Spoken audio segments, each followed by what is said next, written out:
আসসালামু আলাইকুম। সুফিয়া রান্নাঘরে আপনাদের সবাইকে স্বাগতম। আজ নতুন একটা রেসিপি নিয়ে আসলাম আপনাদের মাঝে কিভাবে সিদ্ধ চাল দিয়ে সুন্দর ফুলের পাঁপড় তৈরি করে নেবেন খুবই কম সময়ে আর সহজ পদ্ধতিতে।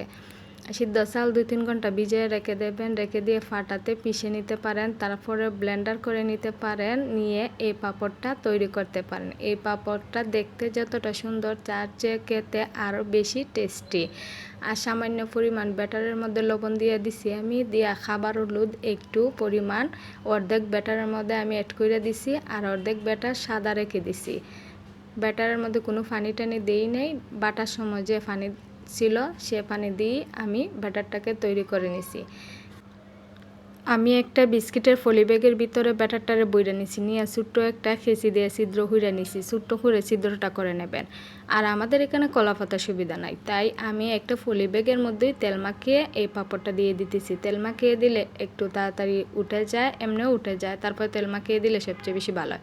আমি কয়েকটা পাঁপড়ের ডিজাইন আপনাদেরকে দেখিয়ে দিতেছি, খুবই সহজ পাঁপড়টা দিতে, আর ডিজাইনটাও খুবই সহজ। আপনারা চাইলে অনেক সুন্দর করে আরও সুন্দর করে ডিজাইন দিতে পারেন। আমি আমার মতন করে একটা ডিজাইন দিয়ে দিতেছি পাঁপড়ের মধ্যে। এই পাঁপড়টা দেখতে যতটা সুন্দর, খেতে তার চেয়েও ততটা টেস্টি। আর প্লিজ চ্যানেলটা সাবস্ক্রাইব করবেন, লাইক কমেন্ট করবেন, আর পাশে থাকবেন। আমরা অনেক কষ্টের মাধ্যমে ভিডিও তৈরি করি, অনেক সময় বাইর করে। আপনারা যদি দেখেন সবচাইতে আমাদের বেশি ভালো লাগে, আর একটা ভিডিও করার উৎসাহ জাগে। প্লিজ ভিডিওটা স্কিপ করবেন না, দয়া করে ফুল ভিডিওটা দেখবেন, রিকোয়েস্ট আপনাদের কাছে আমার। আর এভাবে আমি অনেকগুলো পাঁপড় তৈরি করে নেব। যাদের রোদ্রের সুবিধা নাই তারা ফ্যানের বাতাসে 2-3 দিন পাঁপড়টা রেখে দিলে, আর এখন তো গরমের দিন, শুকিয়ে যাবে। আর যাদের রোদ্রের সুবিধা আছে তারা 1 ঘন্টাতেই এই পাঁপড়টা শুকিয়ে যাবে।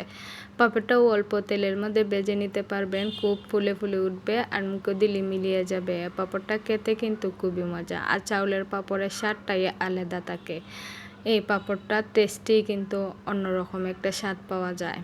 আর পাঁপড়ের ডিজাইনটা আমি দেখিয়ে দিতেছি আপনাদের সুবিধার্থে। কয়েকটা পাঁপড় করে আমি নিয়ে দেখিয়ে দিতেছি কিভাবে ডিজাইনটা দিয়ে দেবেন।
একটা পাতিলের মধ্যে আমি পানি নিয়ে নিছি, পানি নিয়ে পাতিলের মুখের উপরে কাপড়টারে বেঁধে নিছি, নিয়ে আমি এখন পাপ আসলে পরে, পানিতে বলক আসলে পরে আমি এখন পাঁপড়টা দিয়ে দেব।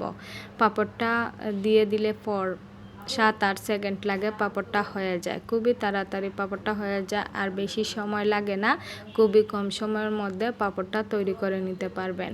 আমি এখন ঢাকনা দিয়ে দিছি, 7-8 সেকেন্ড পরে আবারও আমি পাঁপড়টা উঠিয়ে নেব। এখন পাঁপড়টা আমি নামিয়ে নেব, খুবই কম সময়ের মধ্যে তাড়াতাড়ি পাঁপড়টা হয়ে যায়।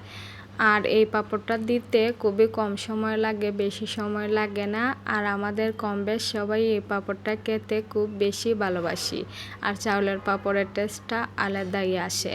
আর পাঁপড়টা খুবই ভালো লাগে খেতেও, টেস্টিও হয়। আসসালামু আলাইকুম, সবাই ভালো থাকবেন, আল্লাহ হাফেজ। আর আমার জন্য সবাই দোয়া করবেন, আমিও সবার জন্য দোয়া করি, সবাই সুস্থ থাকেন, ভালো থাকেন।